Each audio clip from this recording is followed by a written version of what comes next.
So let's start at the top of the table because Coventry's 6-game winning run has been brought to an end by Tonda Eka Saints, a 2-1 win for the visitors. Flynn Down scored right near the start of the second half, with Matsuki doubling the lead in the 85th minute. Torp scored a 92nd minute penalty, but the Sky Blues couldn't get a point. Will this see the start of another bad run, do you think? No, they'll be fine. You think? Yeah. They'll be absolutely Southampton's fine. a good side. They've been playing well. So and away from home as well. I think they're fine.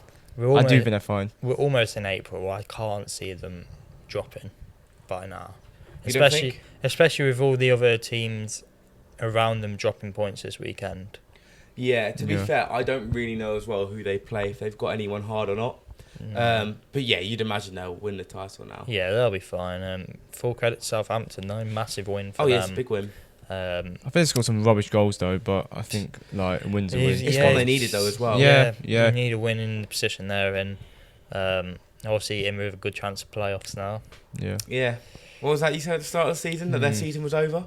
Play the clip.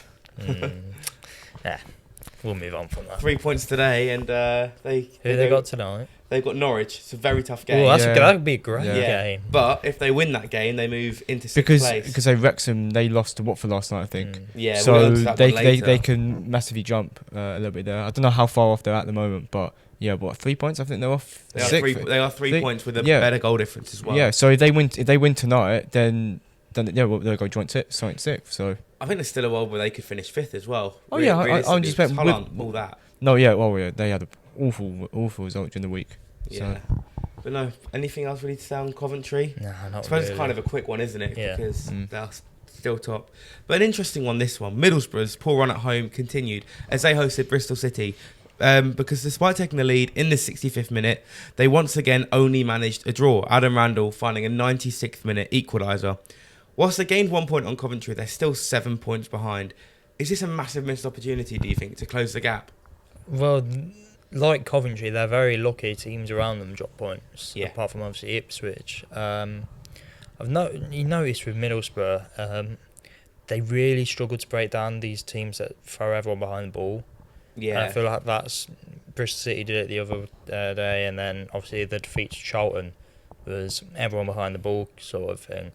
So they really struggle when it comes to that, and it's getting very nervy for them, I feel like. I think their last 4 home games they haven't won because they drew to Oxford, then they drew to us, then they lost to Charlton, and then they've now drawn to Bristol City. So not even great sides they've lost. No, none of them are in the top 10. Yeah. So, Bristol City, no, they're... Bristol City's the only side, but the other sides are battling for Bristol relegation. City as well, they are kind of on the beach now. Yeah. It was a last-minute goal as well, wasn't it? Yeah, like 96th minute. Yeah. But... yeah, I just don't think you can have a run of 4 games where you don't get 3 points at home and expect to go up automatically. So there's a chance they actually miss out on automatics the way it's going. Yeah. Because there was a point where Millwall were second. They were second when they were 1-0 up against Blackburn. Which is what we kind of want to see. We want to see Millwall do well. But no, for Borough it's actually not looking good, and for them and their fans, you wouldn't be confident right now with automatics. Oh no, of course not. Like, I would let you two talk because I want to get their fixtures up.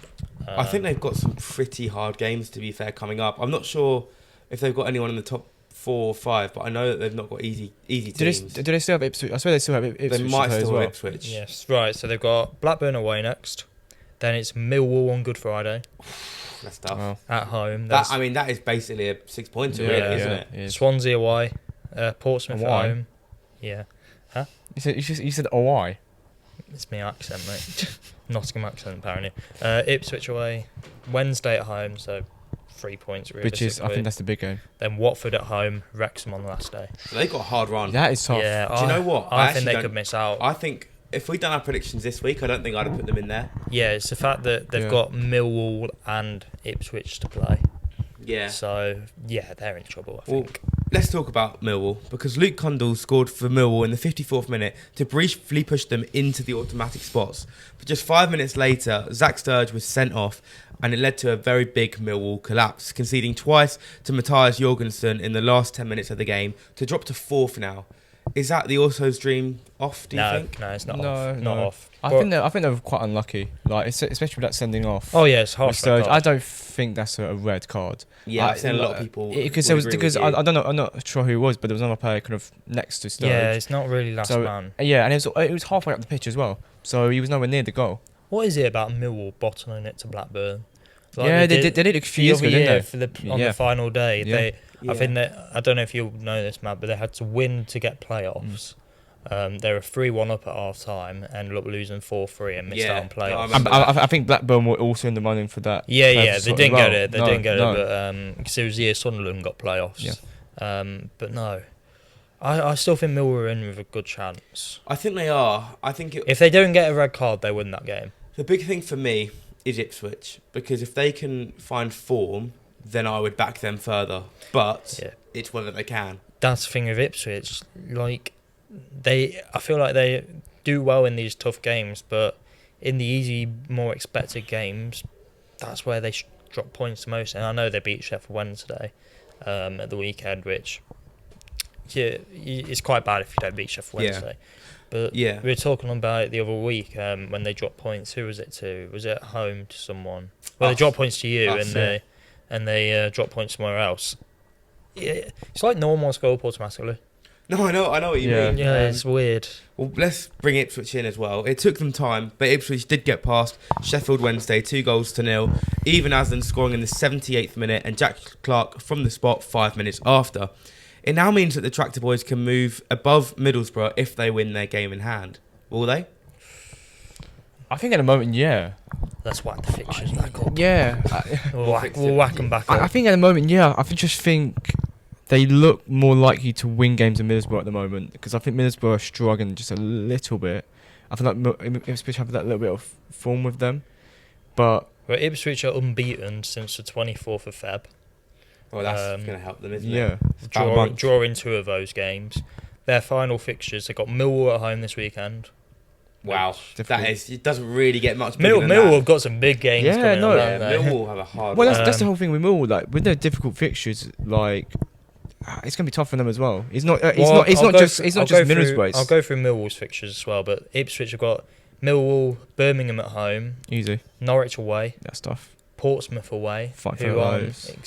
Doing well right now. They'll fight for their lives though. They'll be up. Yeah, Borough at home, Charlton away, West Brom away, Southampton away. So they've got 3 away games in a row. And Southampton as well in the form they're in. And QPR on the last day. The thing I'd say with that run is, as much as you look at it and it's easy teams on paper, going to any of those relegation teams in the last sort of 6 games of the season, that's going to be harder than playing pretty much any team in the division, because they're fighting for their lives. I mean, Millwall's next 3 games are quite tough. They've got back-to-back away games, Ipswich and Borough next. Norwich at home. Then from there, West Brom away, QPR at home, Stoke away, Leicester away, Oxford at home. They've got the best run. It's convincing, but again, like once back to your point is that you're playing sides that are like they could still be fighting for their lives and still. It's also they have to play the 2 teams around them. If Millwall win both those games against Middlesbrough and Ipswich, then they'll easily get the auto spot. But I think you say that about all the other sides. If Ipswich beat, that's the thing. It all comes down to those games, doesn't it? Well, last game in the promotion race. Last night, Watford beat Wrexham to move only 5 points behind the Welsh side, and it gives Southampton the chance to move into the playoff spots with a win tonight against Norwich. Cleworth scored 4 minutes after half-time to make the score 2-1, but Watford scored in the 93rd minute to secure the points. Do you think Wrexham are going to drop out the playoff spots? I think Southampton right behind them. Derby are still in it. Yeah, Derby are still there. Derby are still in it now. Good win on the weekend as well to Portsmouth. But I think it's between Southampton and Wrexham for me. I think it's between them two. Yeah. But did you see the old Sky Sports stuff about Wrexham on Friday night? I watched a little bit of it. It's like, well, it goes back. I don't know if we were talking about it, but you know the tweet they put out for Wrexham reaching like the 5th round of the FA Cup, and they put, what an effort. Won 2 games. Yeah. Did Southampton get a tweet? Did Norwich get a tweet? Because they're championship sides that reach the same stage, but they only care about Wrexham. They put a tweet out yesterday morning saying the Red Dragons travel to the Hornets to solidify playoff place or something. I'm like, just that's kind of going more towards Wrexham. Like you're tweeting like you're part of Wrexham. I know. Like Yeah, you've but got to be more neutral. Why is I've lost his name. I don't know why I've lost his name. Ryan Reynolds? Yes, thank you. I don't know why that left my brain. Why is he commentating on the game? I didn't know if there was an option to turn it off. There was an two option. pieces because I was very curious. Yeah. I did turn it on for a couple of minutes just out of pure curiosity. Yeah, And I couldn't watch it after 2 minutes. just- It was horrible to But watch. I feel like I don't know if it's the point that I always tune into, but they were more kind of having the discussion about the club, and it felt like more like a podcast at one. I don't know if when Every I game just it tuned would have in. worked better as like a pre-match build-up. No, but which I in a way I was like, oh, it's not commentary, it's not good commentary, but I didn't mind listening to it in a way that they're telling people about the club and things like that, which is quite interesting. But as a commentator, who cares what their opinions on? Do you know what I mean? It doesn't. Honestly, Yeah. honestly, I hate this media thing for Wrexham.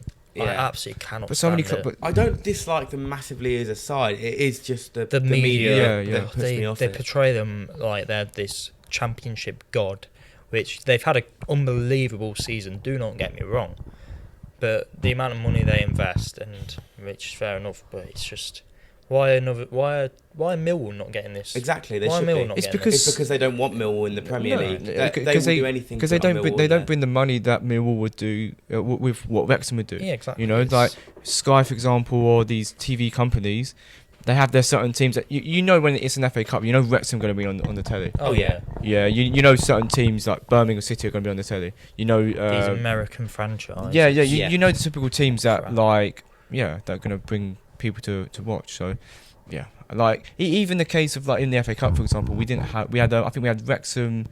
I don't know who they played. They had Us, Chelsea and Forest. yeah, or whatever. And Ipswich. But they didn't have who did Brentford play? Macclesfield Town. They didn't have them on BBC or anything like that because they just don't bring the eyes and stuff. Yeah.